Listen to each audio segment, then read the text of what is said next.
Welcome to the Full Moon Television Buff, Episode 2. We're going to talk about both seasons of the cartoon adventures of Teen Wolf from 1986 and 1987. I watched this on YouTube. I had not seen this before. As always, we begin with the prominent crew and cast. The showrunner is Gordon Kent. The cast includes Townsend Coleman as Scott Howard, aka the Teen Wolf, James Hampton as Harold Howard, Don Most as Styles, Jeannie Elias as Boof, June Foray as Grandma, and Stacy Keach Sr. as Grandpa. Townsend Coleman started his career as a disc jockey before becoming one of the most recognizable voices on television.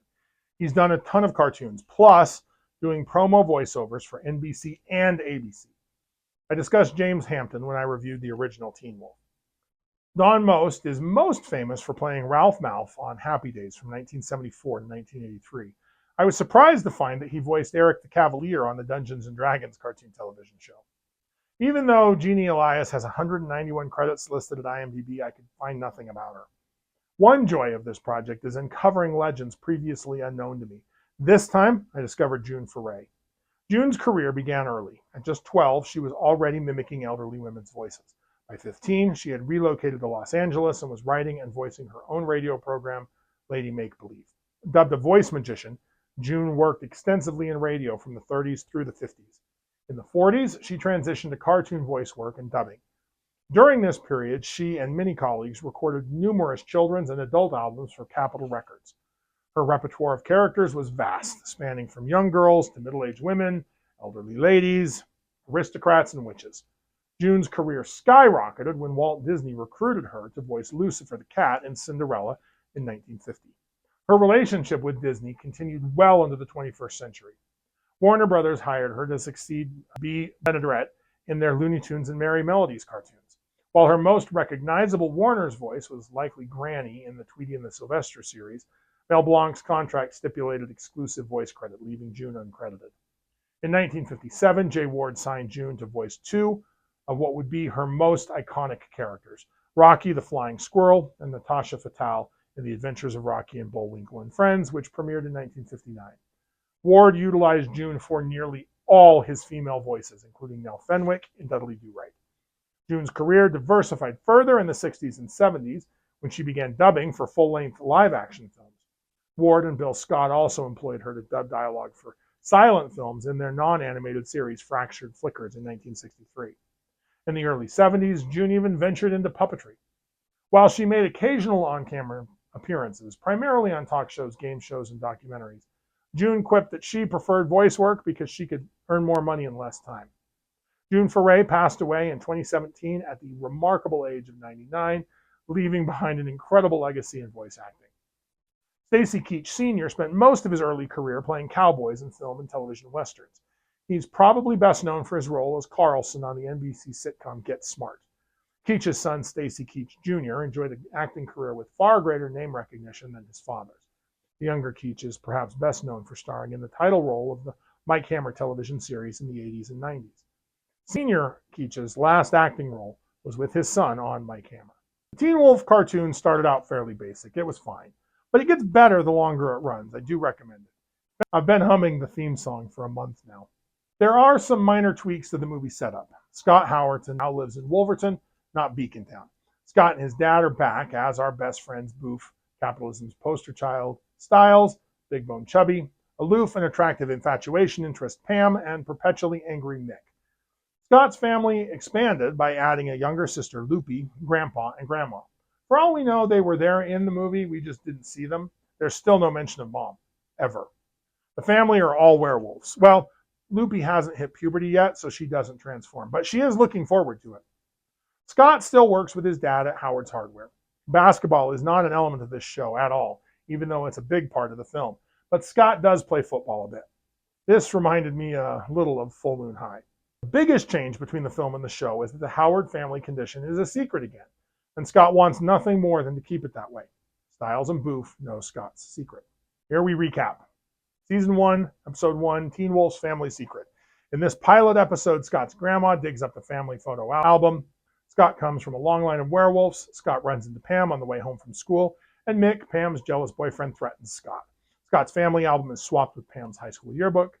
Scott, with Boof and Styles' help, retrieves the family album before his other friends discover his family's secret. Episode 2, The Werewolf Buster. Werewolf hunter Reginald von Zifflin comes to town at the invitation of Boof's father, who is the mayor of Wolverton. Boof's dad and Styles have a lot in common. The von Zifflin family chased the Howard family out of the old country, Transylvania. He's got a high-tech sonic gizmo that helps him locate werewolves. Scott and his family must find and warn Grandpa, who is hunting a turkey in the woods, before the werewolf hunter catches any of them. Episode 3, Shopworn Wolf. Scott wants an expensive guitar. Feels like they wanted to capitalize more on Michael J. Fox's performance as Marty McFly. Styles encourages him to monetize his lycanthropic condition. After pursuing every other option, Scott lets Styles turn the Howard hardware store into a club while Scott's father is out of town at a hammer convention. Hijinks ensue. They make a lot of money and lose it all. Everything works out when Scott gets the guitar as a birthday present. Episode 4, The Beast Within. The Howard family is suddenly unable to control their wolf outs. Not only that, but they are more aggressive and violent. Scott worries he might be the town monster in the newspaper. Harold realizes Loopy's Moonrock Science Fair project is responsible for their behavior. It turns out Grandma's herbal remedy has been causing Pam's dog, Daisy, to go berserk. Episode 5, Up a Family Tree. Scott's life as a werewolf gets hairier when his extended relatives show up for the yearly family reunion at his house. None of them seem interested in keeping the family secret. Scott's attractive cousin Eva creates all kinds of love triangles with Mick, Pam, Scott, and Styles. Things are resolved when Scott and Eva sneak home after a trip to Wolverton's own Werewolf Land theme park. Episode 6, Grandpa's in the Doghouse. Pam's sheepdog Daisy chases nosy neighbor Miss Cecilick's cat Ballard into her yard. Daisy breaks Mrs. Cecilick's front screen door and she calls the dog pound. Grandpa also chases Ballard. There's a big glasses switcheroo, and Mr. Conroy, the dog catcher, hauls Grandpa to the pound. Scott, his family, Styles, and Boof must rescue Grandpa from the pound. Grandpa makes friends with a bunch of kittens while he's in the big house. Episode 7, Wolf Pride. A werewolf horror movie is being produced right in Wolverton. Pam is cast as the star. Scott is offended on his family's behalf at how the movie portrays werewolves. It's a very early representation discussion. The writer stays with the Howard family. Scott influences the plot so it's more true to his lived experience. Scott also gets to walk around in full view of the public while wolfed out since everyone thinks it's a makeup job. He gets a job as a stuntsman, in fact. Just FYI, stunt safety on this movie set is horrible. Episode 8, Wolf of My Dreams. Mick narrowly edges past Scott in the student body presidential election. Scott becomes infatuated and obsessed with Shayna the She-Wolf, a TV horror hostess he believes to be a real teen wolf like himself. Scott decides to travel to Hollywood to find her and prove what he knows. An interesting early look at parasocial relationships. Scott accidentally becomes a stalker in this. Episode 9, Leader of the Pack. Styles recommends the Wolf Pack to entertain at the Wolverton Werewolf Festival. They end up being a bike gang instead of a bike stunt performance team. They bring big trouble to town. Scott uses his family's werewolf powers and his grandma's garlic pie to scare them out of town. Episode 10, The Curse of the Red Paw. A weirdo in a black cloak gives Scott a cryptic warning about something called the Curse of the Red Paw. The Howards inherit the von Howardstein castle from a distant family relative. Scott and his family travel to Rottensburg, Transylvania to reconnect with their past. However, danger lurks when the townspeople seem very spooked by the haunted castle. After a series of frightening encounters, they discover the villagers are trying to scare them away before the Americans learn that they are all werewolves. Episode 11, The All-American Werewolf. Despite the family acting unusually eccentric, the Howards have been selected to be the all-American family by a shady businessman. However, with the press, media, and their extremely nosy neighbor watching their every move, the family is concerned their secret will be out. The family makes a conscious effort to act as normal as possible, all the while threatening to crack under the pressure. In a twist ending, it's revealed that Mr. Preston is also a werewolf. There are a lot of werewolves in this show. Episode 12, Under My Spell. A new family moves to Wolverton. The Johnson family are warlocks who use hypnotic powers to mentally control everyone in town. The Howard family's lycanthropy protects them from zombification. Scott and his family investigate and decide to rescue the town, even if that means revealing their family secret. Grandma cooks up an old family recipe to save the day until the Grand Warlock punishes the Johnsons. Episode 13, Teen Wolf punks out. Scott wolfs out during a football game and catches a game-winning touchdown. Styles and Boof head out on the town to celebrate, armed with a potion Grandma brewed that prevents him from wolfing out more. Styles' car, the Howlmobile, breaks down. The crew is rescued by some punk rockers. Scott spills the potion and changes. The punks love Scott's look once he properly accessorizes. The crew has all kinds of fun with this new subculture. Mick and Pam are judgmental assholes, even to each other, and have a miserable time. Moving on to Season 2, Episode 1, Teen Wolf's Curse. Grandma is acting weird. Her longtime enemy, Zazu, curses the Howard family. Everyone they touch turns into a werewolf. Zazu agrees to lift the curse if Scott gives her an old photograph of her and his grandparents. Scott gives her the photograph, unaware that Zazu plans to use it to get revenge and literally steal Grandpa for herself. The Howards, of course, stop her evil plan. Episode 2, It's No Picnic Being Teen Wolf. Scott has to supervise Grandpa for the weekend while Grandma is out of town. It's the same weekend as a big school picnic. Grandpa tags along with Scott and his friends. Scott is super embarrassed, but Grandpa fits in just fine, dancing with Pam, winning a pie eating contest. During a three-legged race, Scott wolfs out and has to hide. He really loses control here. Grandpa must find him and talk some sense into him. Episode 3, Toot Toot Tut Tut and All That Rot. The Wolverton High School werewolf mascot costume is stolen by the uppity Upson High Boys right before the big football game. Scott and Styles have to outsmart the snobbish Upson boys to recover the costume, or they must find a new mascot. We all know how this one ends. Episode 4, Down on the Farm. Scott volunteers his family to work on a farm for a weekend. It proves to be more work than they expected when the farmer leaves for a week. The barnyard animals can all tell the Howards are werewolves and flee in terror. The Howards have to round them up and master the farm before the farmer returns. Episode 5, Diary of a Mad Werewolf. The werewolf statue in town square is gold-plated to honor the town's centennial birthday. A couple of dim-witted crooks steal it for $50,000 in ransom money. The Howard's ancestor sculpted the statue and hid his diary inside it.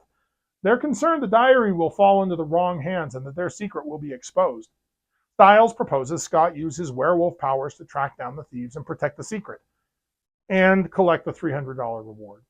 Teen Wolf scares off the crooks. The diary is uncovered, but no one believes it to be true. Episode 6, Teen Wolf Come Home. Scott heads to a neighboring town to pick up a flamingo sink for his dad's customer. While leaving the shop, he falls down a manhole, he bumps his head, and loses his memory. Scott tries to remember who he is. The police have him committed to a psychiatric hospital where he wolfs out due to his anxiety, scares everyone, and then escapes. His family gets nervous when he doesn't show up, and they go out to find him. Episode 7, Scott and the Howlers. Scott has a rock band. Styles is their manager. His rock band performs on a televised talent show. Scott is discovered by a record label that wants to sign him. However, after realizing the record label only wants him, and he's going to have to leave his friends behind, he weighs the value of fame versus friends. He uses Pam's vanity and lack of singing ability to self-sabotage his burgeoning career before it takes off. Episode 8, and the finale, Howlin' Cousins. This series finale sets up the film's sequel, Teen Wolf 2. Scott visits his cousin, Todd. Todd is much nerdier in the cartoon than in the movie. The two have literally nothing in common. Scott's uncle and aunt actively keep the family werewolf condition from Todd. Scott tries helping Todd out of his comfort zone, meets some girls, and deal with a bully situation. He realizes he and his cousin are more alike than he initially thought when Todd wolfs out for the first time. I would argue both seasons here are ultimately about Scott learning to take pride in his family. He's embarrassed by them, like a lot of teenagers. The truth is, it's all in his head. No one is judging him the way he thinks they are. Talking about the transformation, I was a little shocked to see how much effort was put into the transformation scenes. This isn't just speed lines like Fangface. They did a decent job animating a metamorphosis from the original movie. Now, they do sensibly reuse the same transformation animation, run forwards and backwards, every episode to save time and budget. I expect that. Scott and his dad look just like their werewolf selves from the film as well. Moving on to werewolf lore, there are lots of little fun tidbits added here and there, nothing critical. Stuff like the effects of moon rocks on the family, or the herbal tea remedy or lycanthropy suppression potion. I like that Grandpa and Grandma seemed to spend most of their time wolfed out. I guess age has its perks. So let's talk about the prominent theme, Adolescent Cringe. Adolescence is a tumultuous period marked by rapid physical, emotional, and social changes. As teenagers navigate the complex waters of identity formation and peer relationships, a nearly universal experience emerges, acute embarrassment over their family. At its core, teenage embarrassment about family stems from a normal push for independence. As adolescents begin to form unique identities separate from their parents, they become hyper-aware of how peers perceive them. Family quirks and habits that were once accepted as normal become potential sources of social mortification when viewed through the lens of teenage social norms.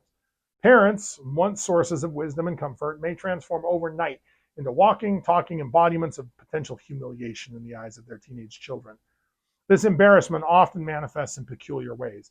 Teenagers might insist on being dropped off a block away from school to avoid being seen with their parents. Family photos mysteriously disappear from social media profiles. Public displays of affection from parents are met with stiff resistance and pleas to stop it, you're embarrassing me.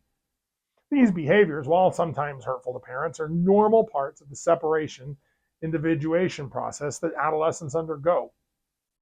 Cultural differences and generational gaps can exacerbate this embarrassment. For children of immigrants, the clash between their family's cultural norms and those of their peers can be particularly acute. Traditional clothing, accents, or customs that are perfectly normal at home may suddenly become sources of anxiety in public. The animated series Teen Wolf offers an exaggerated yet insightful exploration of these themes. The show's protagonist, Scott Howard, grapples with typical teenage embarrassment, amplified by his family's supernatural nature. The Howards are from Transylvania, with grandparents who clearly hail from the old country. They dress unusually, speak with accents, and enjoy foods that Scott's friends find strange. On top of these cultural differences, Scott must contend with the fact that his family members are werewolves. Scott's struggles in Teen Wolf mirror the real-life experiences of many teenagers, albeit in a heightened, fantastical context. His desire to fit in and his embarrassment over his family's differences reflect the common adolescent fear of being seen as childish, uncool, or different. In a developmental stage where fitting in feels crucial to survival, anything setting a teenager apart from their peers can be perceived as a potential threat to their social standing. The cartoon also illustrates how this embarrassment can vary even within a family. Scott's younger sister, Loopy, enthusiastically embraces the family's odd and unique nature, although she hasn't reached her teenage years yet. This contrast highlights how the acute embarrassment over family is often specific to the adolescent stage of development.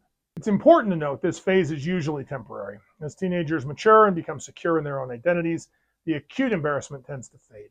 Many adults look back on this period with a mix of amusement and chagrin, recognizing the humor in their former overreactions. Teen Wolf also offers a hopeful perspective on resolving these feelings.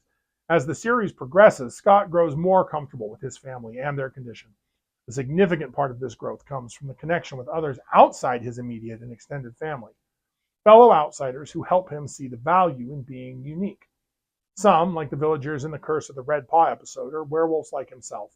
Others, like Shayna the She-Wolf, are simply individuals who have found peace in being themselves, not conforming to all social norms out of fear and embarrassment.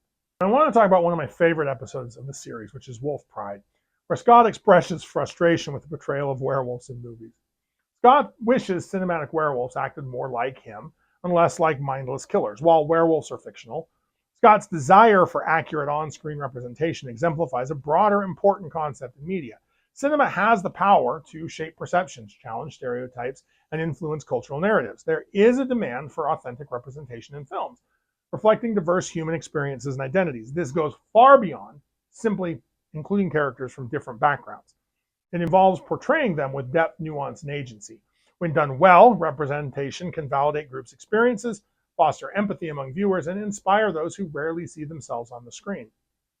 Films like Black Panther and Crazy Rich Asians showcased diverse casts and became critical and commercial successes, encouraging more inclusive productions. The impact extends beyond entertainment. When children and young adults see positive portrayals of people like themselves, it can boost their self-esteem and expand their sense of possibility. For instance, the 2017 release of Wonder Woman inspired many young girls to see themselves as potential heroes. Moreover, diverse representation can help break down prejudices and foster greater understanding between different groups. By presenting complex, multidimensional characters from various backgrounds, films can challenge preconceptions and promote empathy, crucial in our increasingly globalized world. However, the push for better representation is not without challenges. There's a fine line between authentic representation and mere tokenism. Blind pushes for representation just for representation's sake often actually backfire. The film industry must strive for diversity, not just in casting, but also in writing, directing, and producing roles to ensure that stories are told authentically and respectfully. The conversation has expanded to include discussions about accuracy in historical films, and biopics with growing awareness of the importance of casting actors who share the racial or ethnic background of the historical figures that they portray, as well as ensuring that historical narratives aren't oversimplified, although that might be an impossible goal. But this runs into the very real concept that all actors are representing someone who isn't them, someone born in a different time and place. It is the literal job of a creator to imagine and represent someone who isn't them. Complicating matters further, racial, ethnic, and religious groups aren't monolithic. What one individual feels accurately represents them might not represent another, potentially leading to situations where a subset of the audience attempts to exert influence over art that they aren't creating. As the film industry evolves, demands for authentic and diverse representation are likely to grow. Streaming platforms have opened new avenues for diverse content, often taking risks on stories and creators that traditional studios might have overlooked. This increased competition and audience demand are pushing the entire industry towards more inclusive practices. So, if you like lycanthropes, like, share, and subscribe. Contribute your thoughts and additional observations in the comments below. Let me know what I missed or what you noticed. Next, I plan on discussing both seasons of Werewolf from 1987. Keep your eye on the moon, a silver bullet in the chamber, and we'll see you back here next episode.